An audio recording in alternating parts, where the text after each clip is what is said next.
las guías clínicas. 65. ¿Listo? Entonces miren la diferencia. Cuando la persona es adulto mayor, ¿listo? ¿Qué pasa? No hay inflamación. Hay procesos de enfermedad, sí, son enfermedades degenerativas, pero no son inflamatorias. Entonces, por lo tanto, hay pérdida de masa muscular, sarcopenia primaria. Porque la sarcopenia secundaria ya sabemos que es por una enfermedad. Y si hay malnutrición sin enfermedad, tenemos algo importante relacionado con los aspectos psicosociales o psicológicos. Y aquí entra otra vez lo que yo les decía anteriormente. La depresión es uno de ellos, ¿o no? Por eso tengo que analizar cómo está psicológicamente ese paciente. ¿Listo? Vamos a suponer que un paciente que iba en un carro, iba con la esposa, con el hijo, voy a volverme un poco crítico y dramático. Él iba manejando, la esposa y el hijo, y se enteró cuando ya salió de la recuperación, salió del coma, salió de la UCI, se enteró que mamá y Chiquirri habían muerto. ¿Cómo se siente la persona? Re mal. Y cuando nosotros íbamos haciendo la valoración, porque es un caso real, cuando íbamos haciendo la valoración, no salía de ese grado de depresión. ¿Por qué? No asimilaba bien. Por esa razón, cuando se incrementa el estrés con una condición de depresión, es algo complicado, no es tan fácil como parece. Entonces, por eso estamos hablando de malnutrición con aspectos psicosociales o psicológicos. Y tenemos malnutrición relacionada con hambre. Estos dos se relacionan mucho, ¿por qué? Porque yo no quiero comer porque, lo que decía él, yo maté a mi familia. ¿Sí? Entonces, ¿qué pasa? No quería comer. Por eso tuvimos que pasar a otra parte importante que lo vamos a ver más adelante, que es el soporte parenteral. Que no quería comer. Y el problema del soporte parenteral es que el soporte parenteral no recupera estado nutricional. Lo mantiene. No lo recupera.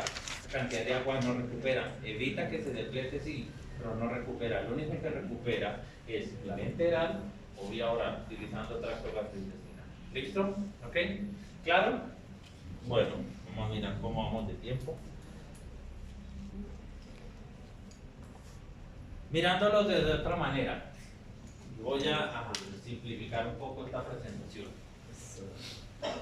Cambio metabólico o ingesta reducida de alimentos. Dos opciones para poder identificar que hay riesgo o no hay riesgo nutricional.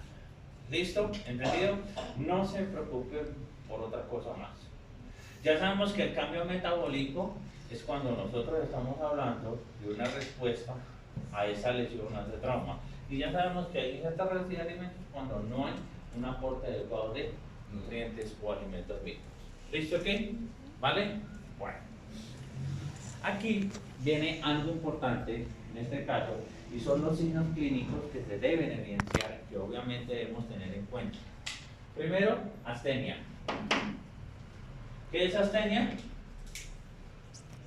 Falta de fuerza.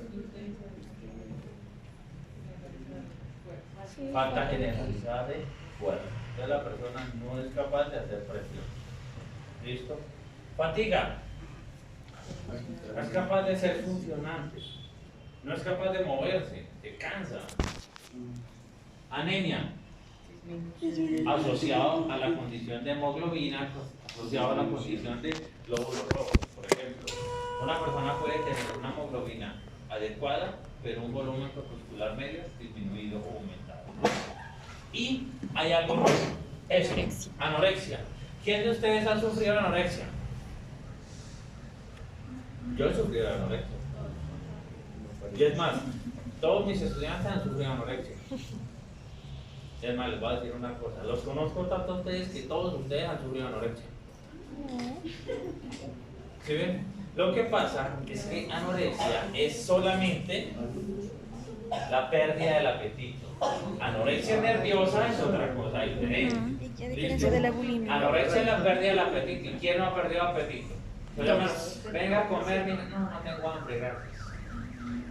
La echó el novio. No siempre. Pues sí. Por ¿verdad que sí? ¿Sí? Entonces, ¿qué pasa? Eso se puede evidenciar Y la anorexia es muy representativo en este tipo de pacientes. Por eso nosotros pasamos a utilizar otros medios de soporte.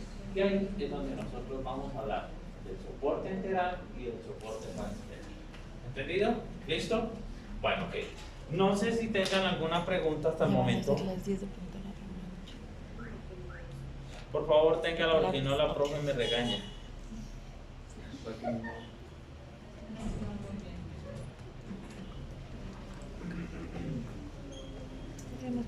Tenemos lo siguiente. Metabólicamente, ¿qué es lo que pasa? Si hay cáncer, interacción tumor-huésped, si hay desorden metabólico o si hay criterios para valoración clínica. Si hay cáncer, nosotros sabemos que existen muchos factores que están asociados a ello. ¿Por qué le traigo cáncer acá? Porque el 30% del paciente crítico aquí tiene cáncer. ¿Qué cosa, no? Ustedes son, mire, Pasto es número 1 a nivel de Colombia, ¿sí o no? ¿Verdad o mentira? Sí, en cáncer gástrico.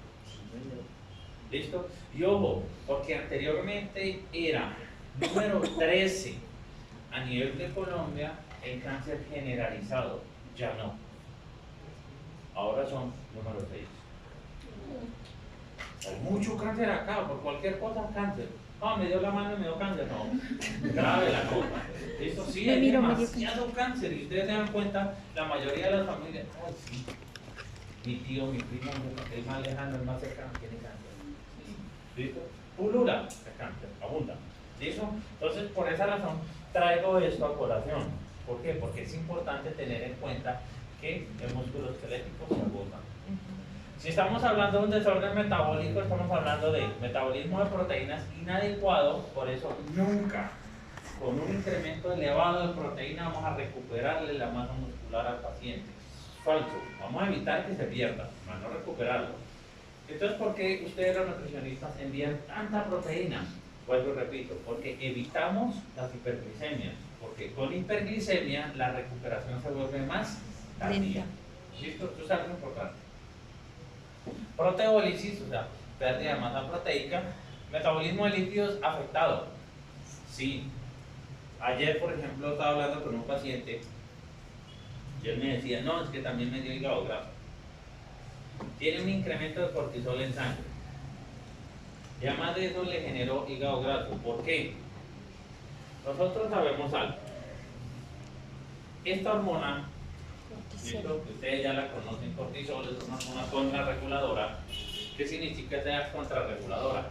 Que va en contra de la insulina. O sea, el cortisol aumenta los niveles de glucosa en sangre, igual que el glucagón. Entonces, ¿qué pasaba? Él me decía, no, lo que pasa es que tengo hígado graso. Sí, el cortisol va a hacer lo siguiente. Primero, le encanta degradar músculo. Por eso nosotros consumimos proteína también en la noche. No es que me tomo un cafecito y voy a dormir. No. Coma proteína, coma su verdura y vaya a dormir. ¿Sí me van a entender? Eso es lo más recomendable. 50-50. El cortisol también le encanta degradar hueso.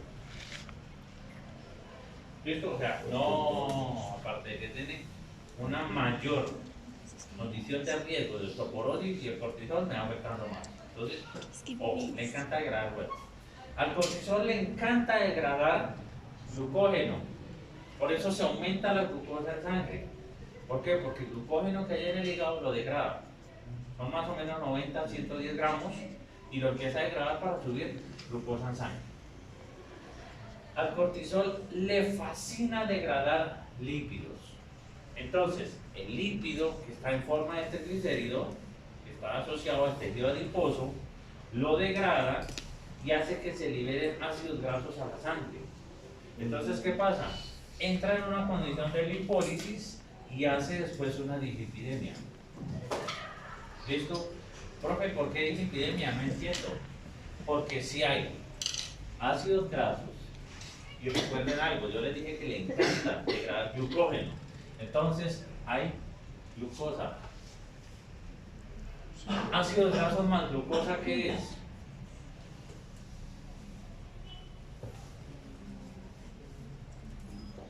Triacilglicéridos. ¿Sí ¿cierto? Porque recordemos que metabólicamente la glucosa se divide en dos, gliceraldehído 3-fosfato y dihidroxiacetona-fosfato. La dihidroxiacetona-fosfato se metaboliza gliceraldehído 3-fosfato y gliceraldehído 3-fosfato pierde el grupo fosfato y queda convertido en glicerol. ¿Y qué son los triglicéridos? Una molécula de glicerol y 3 ácidos grasos. Por esa razón, estos dos forman triglicéridos. Profe, o sea, ya entiendo por qué tengo los triglicéridos elevados. ¿Sí? ¿Por qué? Como mucho azúcar y además de eso, como mucha grasa. Sí, suspenda el azúcar. Con la grasa. ¿Listo? Y No hay problema. Suspenda el azúcar. Lo más recomendable es suspender el azúcar. ¿Listo? ¿Ok? Bueno, entonces, ya tenemos las funciones del cortisol. Y como tenemos estas funciones, pues realmente es una condición secundaria del hígado graso. Entonces, aparte que el paciente está crítico, ahora lo vamos a tener con estatosis hepática. Peor. ¿Por qué? Porque si el hígado no funciona, la complicación va a ser mayor. ¿Entendieron?